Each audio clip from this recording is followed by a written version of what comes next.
Hi, it's Michael from KORONA POS to talk to all you aspiring thrift store owners today. Starting a thrift store can certainly be a lucrative business as the industry continues to boom. According to market analyst IBISWorld, the size of the thrift store market is expected to grow by 2.4% in 2022. Between 2017 and 2022, the market size in the US as a whole has grown 0.9% per year on average, and it's younger consumers who are driving the growth of the market. Over 40% of resale apparel buyers are Gen Zers and millennials. Companies like Poshmark and ThredUp, for instance, are experiencing tremendous growth by buying and reselling high-end fashion items. Such an opportunity is unprecedented and offers an excellent way for an ambitious entrepreneur to launch an online thrift store without a physical store startup cost and overhead. You can make a profit by starting your own thrift store, whether you decide to focus on vintage clothing, furniture, or any other variety of items. However, opening a thrift store can be nerve-wracking, especially if you don't know where to start. But don't worry, we're here to help. This video will walk you through the information you need to know on how to start a thrift store business from scratch.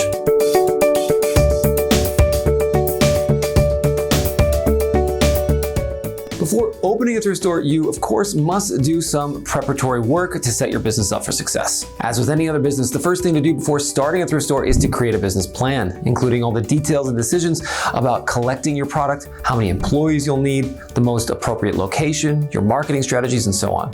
A business plan also helps potential partners and investors better understand your business and its vision. Since you may be starting this business without experience, you will need help writing a professional business plan. Be sure to include an executive summary with a mission and vision statement and sales forecasts, company summary with a business structure and startup costs, your products and services and their suppliers, a market analysis with trends, target audience, and market segmentation, your marketing and sales strategies, a plan for your staff, and some basic financial information like annual gross margins, expected cash flow, and a projected balance sheet. Before writing your business plan though, make sure you have chosen your niche and that you can write the elements of the plan accordingly and have a focused but broad enough target market. The second step is getting your business registered. This is a prerequisite for raising capital from investors, paying taxes, opening a bank account, or establishing your company's business structure. These steps are a great place to get started, but don't forget to consult your local city hall too. First up is your business name. Starting a retail thrift store begins with the name of your business. This is the most immediate thing that will set your business apart from others.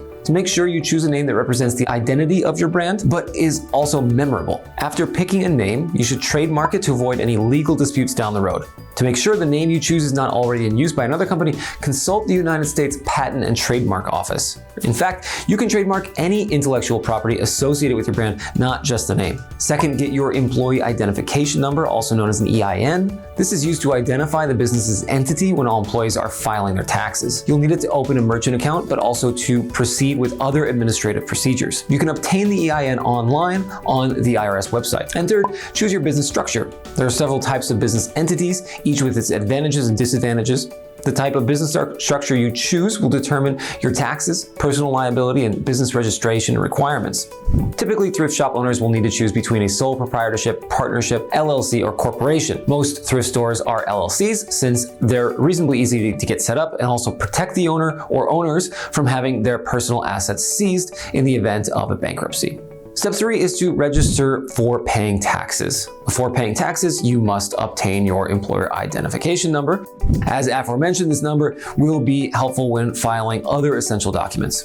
Once you have your EIN, you must choose your tax year. From a financial standpoint, your thrift store business will operate on a calendar year, January to December, or a fiscal year, meaning a 12-month period that can begin any month. This selected period will end your tax cycle, while your business structure will determine the taxes you pay. The IRS website also has a taxpayer checklist, and taxes can be filed online. It's advisable to consult with an accountant or other professional to help you with your taxes to ensure that you file correctly. Fourth, it's time for funding. Knowing how to start a thrift store also means figuring out how to finance the projects listed in your business plan. Securing financing for your business is paramount, and there are several ways to raise capital. Bank loans are the most common form of financing for small and medium-sized enterprises. Bank loans are frequently used to finance startup capital and also for larger, long-term purchases. The loan is not flexible and may not be the best capital for businesses with fluctuating financial needs. And loan defaults can result in lower credit ratings, higher interest rates on existing and future loans, foreclosure on collateral, and legal proceedings against the company. The structure of the loan can also lead to long-term issues. Sole proprietorships must be especially wary of large bank loans since your personal assets aren't protected in the event of bankruptcy. Business credit cards are another option. Much like personal credit cards, business credit cards offer the ability to borrow borrow up to a predetermined credit limit. At the end of each month, you must pay off the stated minimum balance, and any unpaid balance will begin to incur interest until it is paid off in its entirety. So you can avoid interest if you pay off your balance in full each month. Unlike business loans, credit card providers generally use your income and personal credit score to extend credit, making it a viable option for businesses with little or no cash flow. This means you won't have to provide your monthly or annual business income documentation. For most business credit cards, the minimum personal credit score is 670. However, a higher score will get you the best terms. This route is also very risky and will come with very high interest rates. You can also go the way of business loans.